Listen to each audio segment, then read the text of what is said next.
Today I'm going to be sharing 3 different fall decoupage DIY ideas using some rice paper and some tissue paper. This video is part of my chatting and crafting series that features me using mostly TDS products, which are my own personal brand. The best part about this series is you do not have to use TDS products to get these end results. The tips and tricks in here that I share in this series can be remixed using different products for you to be able to create amazing DIYs at home. In general, I do all kinds of DIY content and lots of entertainment. This series is filmed as I DIY, so you get my live personal experiences, knowledge, and gives those who love the brand some ideas to use on their own. For this project, we're going to be using this beautiful rice paper design. It is A4 in size, and we're going to create some wall decor with them. On a recent trip to Dollar Tree, I found these cool wall hanging pieces, little plaques that already have a hole in the back of them. I thought these would be really cool to decoupage. I have never decoupaged these before, and so our rice paper pops. I'm going to give it a nice coat of white paint. There are a little bit of a sheen, or there is a little bit of a sheen on here. It's a good idea to kind of give these a rough sand down if you want to. I am going to grab me a little piece of 240 grit and my little finger sander. Now, I got this off Temu, but recently I was in Walmart, and I think I even posted it on the community tab. They have these at Walmart with the actual little pieces here, your sander bits, for like $5. So anybody interested, you struggle to find these, because I am asked all the time in the comments where I got this from, and I know Temu doesn't always have them. So Walmart.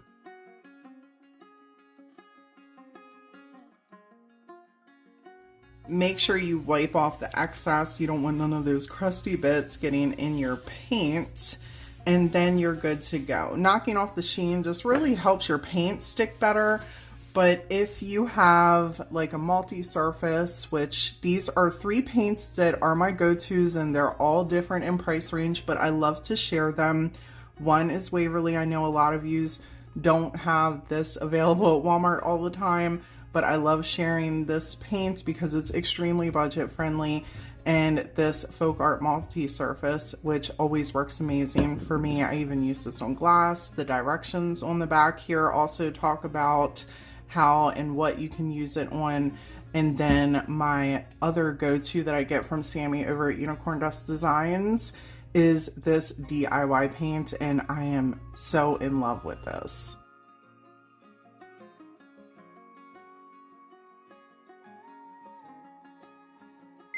People, I cannot make this stuff up. As I'm painting this off camera and I'm using my heat gun, and I notice a bubble popping up. Y'all see that? Can you see that bubble? So that's when I realized this, look at this. It's a sticker. Nothing I do is ever like, just when I know y'all watch me and you'll be like, you make it look so easy, but do I? Because this is what's happening all the time behind the scenes. I got most of it off, and now I'm just gonna like pop a 80 grit on here, and that should really knock off whatever. For this one, no problems, no bubbling, so we're just gonna leave that alone. We're gonna put it to the side and just let it do its thing and hope that that one doesn't start to bubble, because I cannot decoupage over something like that. We are gonna have to get this down, then I'm gonna paint over it. I'm gonna save y'all the drama with all of that. But in the event that you purchase these from Dollar Tree and you go to do a DIY and you did not know that the top was a sticker bit, let me let y'all know it's a sticker bit. And for prepping, if you paint over it, it's possible it could bubble, but then this one didn't. So keep in mind, and this is how I'm tackling it: heat gun, sandpaper, and then we're going to paint it and pretend like it never happened. Ta-da! Look at that. All right, we are ready to decoupage. I'm going to use a fan brush for our application. If you're not familiar with me, this is just something I like using and what I use like 80% of the time whenever I'm decoupaging. I personally like how thin the fan brush gets right here at the top. So if there's little gaps or anything I notice, it gets in there really well without smooshing any of the papers. A lot of people will ask why I do that, especially with napkins as thin as they are. This really allows me to do that without having the thickness of a regular paintbrush. Mind how crusty this one is. But see how thick it is? It will actually like push your paper or your napkin or whatever you're trying to decoupage when you're trying to shove just a little bit of extra medium underneath of something. I don't have that problem using these. Use whatever medium you would like. I'm just going to use some good old Mod Podge for this. I'm going to cut the designs down to size, leaving a little bit of hangover. We can absolutely sand down any excess around the piece. If you're new to decoupaging, rice paper is extremely forgiving. So a lot of times you can, if it's a smaller project like this, you can for sure Mod Podge the whole thing and make sure it's thin, not, what is that, hair? Get out of there. All the time, like hair. Anyhow, you can absolutely Mod Podge the whole thing. Normally, whenever I'm doing a napkin, I like to say less is more, because if you do it in small sections, you have less opportunity of bubbling. And for a project like this, you could absolutely do the iron-on method as well. If you're not familiar with that, I can link my how to iron-on method video below for you. I'm not going to do that for these projects. We are just going to slap our medium on down and then place our rice paper.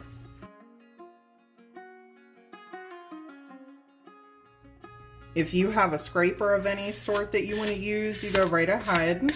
I'm just going to use a little card. These come in my transfer kits for my dry rub-on transfers. I just happen to have this sitting here. And now I'm just going to allow this to dry on the side and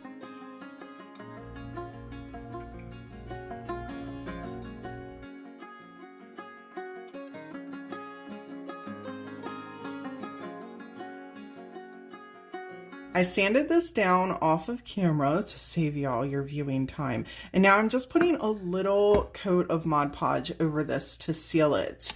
You absolutely, I would recommend waiting till the next day so it has an opportunity to cure just a bit. That helps reduce wrinkles. For the sake of time, just so you also see that you can do it afterwards, I am doing this, it's about 2 hours afterwards, and you'll see the wrinkles are minimal, but I'm also doing a super thin layer. And a lot of times when I do sealers with my decoupage, I do like 3 layers, but they're super thin, and it just helps to reduce anything wrinkling back up.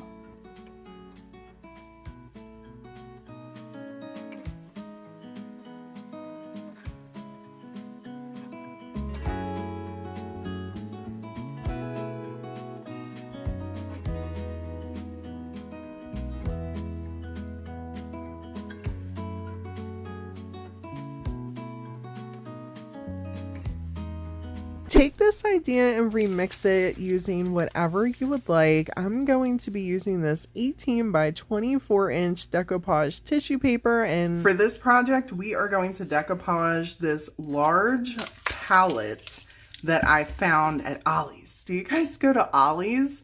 I love this place. $1.99, and wow, they got staples on the back of this. That packaging meant business. Anyhow, this has a beautiful design on it. It also has a sheen on it. So you can take sandpaper and knock it down, which I'm going to use my little finger sander and just give it a nice once over. This is going to help our paint stick better. So as we're going along, it doesn't peel back up, as well as cover over this design so we can start fresh. Clean up your bits so this way you don't have that get in your paint. And I like to just kind of wipe up the surface too. You guys do you. For the paint, I'm just going to be using DIY paint. Feel free to use whatever paint you would like. White is going to give you a nice background for your decoupage. It just helps that design pop with whatever, whether it's rice paper or tissue paper or whatever.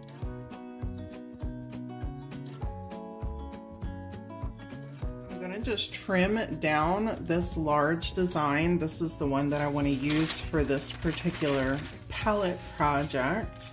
Not sure exactly how this is going to fit on here yet. And you can absolutely use a little bit of water on a paintbrush if you want. That will also tear this perfectly. I just know that I'm going to be using a decent amount of it, so I'm just going to cut around what I think I need, and then I'll sand off any excess. Since the palette is pretty big, I don't want to chance just putting Mod Podge all over the top of it. I'm going to try and do it one section at a time, starting at the top. Get that piece on there, do the middle, then the bottom. For the application, I'm just going to use some good old Mod Podge and a fan brush to apply it. If you've never used tissue paper to decoupage before, it is super forgiving. I am usually able to even pull pieces of this up to reset it in the event that it doesn't lay exactly like I would want it to. It's definitely way more forgiving than a napkin if you've ever decoupaged with a napkin. And a lot of times just applying a little bit of pressure with my finger will allow, see how I'm able to pull it right back up? A lot of times just applying a little bit of pressure with my finger will put it right down in the spot that I want it to go. Something else I also keep in my stash is a little sponge. This is just a dry kitchen sponge. I picked these up in a pack from Walmart and I cut them down. And I like to kind of just use them to press things into place. They work really well with napkins. You can actually use something a little bit tougher for tissue paper, but I'm so used to using this and I'm just comfortable with it that it works well for me. And as you can see, I'm just kind of smoothing it over and putting it down. And absolutely, I know a lot of people use cling wrap, but sometimes I struggle with cling wrap because it is plastic-ish and it will tear pieces for me. That's just been my experience with it. I'm not saying that it isn't a good go-to. I just am so used to using my sponge method at this point. It is what I'm comfortable with.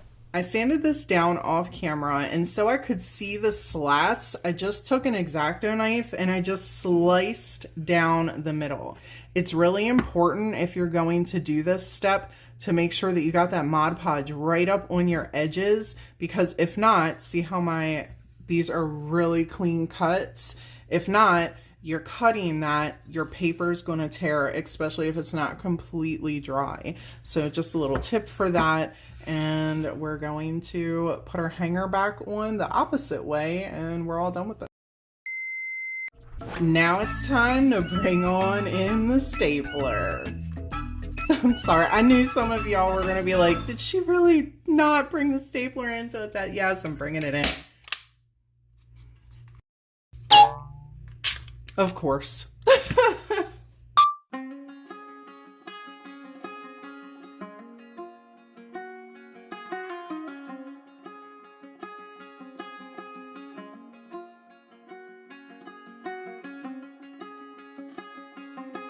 For this fall decoupage project, we're going to be using this beautiful A4 size rice paper to make some coasters using some towels that I picked up from Home Depot, in case anyone is wondering. And we're going to be doing the iron-on method for these. I'm using dishwasher safe Mod Podge and applying a nice thick layer to the top of both of these tiles. While they're drying, I'm just going to cut down the sections that we want for our coasters. You can absolutely do this however you would like. I'm just going to take some scissors and we can always sand off the excess. Since our designs are a little smooshed in here, with this paper, I feel like just cutting them down with scissors is just going to give me a better trim. Now it's time to bring on in the iron. I'm not used to saying that without like doing a voiceover. We're going to also need some parchment paper. I am asked often, like, what's the difference between wax paper or parchment paper? Parchment paper is for heat, right? Parchment paper is for heat, and wax paper is to help prevent sticking. While the parchment paper also helps with that, it can prevent a number of things. It can help prevent your iron sticking to the Mod Podge, sticking to the design. It can help the design from bleeding. I've had on decoupage paper, I've had rice paper, I've had napkins, oh my goodness, especially napkins, burn, or the ink will attach to the iron. So there's just a bunch of reasons that you want to remember to have some parchment paper. And whenever I am doing coasters, I really like using the iron-on method because it gives us the best finish. Place our parchment paper right over our piece, holding it in place so it doesn't move. And then I personally like to take the, I don't even have it on. Yep, you guys are watching me for tutorial directions. I literally want you to know that while that's heating up, I'm just sitting here with my hand holding the parchment paper in place. This is why I tell y'all, like, learn from my mistakes. If you come to the DIY struggle for anything, just don't do what I do. I say that, but you know what I mean. Learn from the struggles, okay? Other than that, I got pretty good tips, most of it. I like to take the iron and start at one end and work my way through. I have, on occasions, started from one side and went around the whole thing and noticed that there was a bubble in the center. So I just like to work from one, you know, to the end. And for anyone that is looking for more detailed tutorial information, I do have a how to iron on decoupage method video that I'll have linked down in the bottom. I'm going to show you a little tip. I'm doing this without the parchment paper. You do this with the parchment paper, but I want to show you the point, okay? So when you put your Mod Podge on here and you'll see like we get to the ends, it's not completely sealed. You want to make sure that you do have that seal before you go sanding off any excess. You want it as sealed as far over as it can be. So I like to take the iron, and again, I will do this with the parchment paper, and I will just kind of take the iron and go down, and it just guarantees that it seals that curvature where you have the Mod Podge. So whatever excess you are actually sanding off, it's not attached to your piece. And you can do this method with anything that is curved. On a side note, I've had someone ask me how long have I been using this piece of parchment paper because they use theirs over and over. A while. This piece of parchment paper has created many things. So it's probably one of the few things that I can say it gets reused over and over and over again. To finish off our coasters, I'm just going to pop these on the back here. You absolutely, I've used, what are they called? Cork pieces I get from Dollar Tree. I've absolutely used those. And if you're worried about these like popping off, take some tacky glue with a paintbrush and kind of put some extra around here. It will just ensure that this is going to stick on here well. You might need to do that once or twice.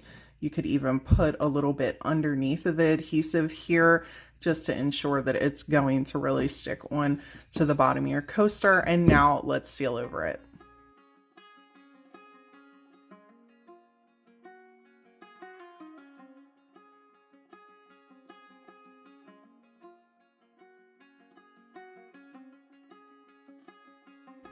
If you're looking for more decoupage inspiration, check out this video right here. And as always, people, thank you all so much for hanging out with me today. And until next time.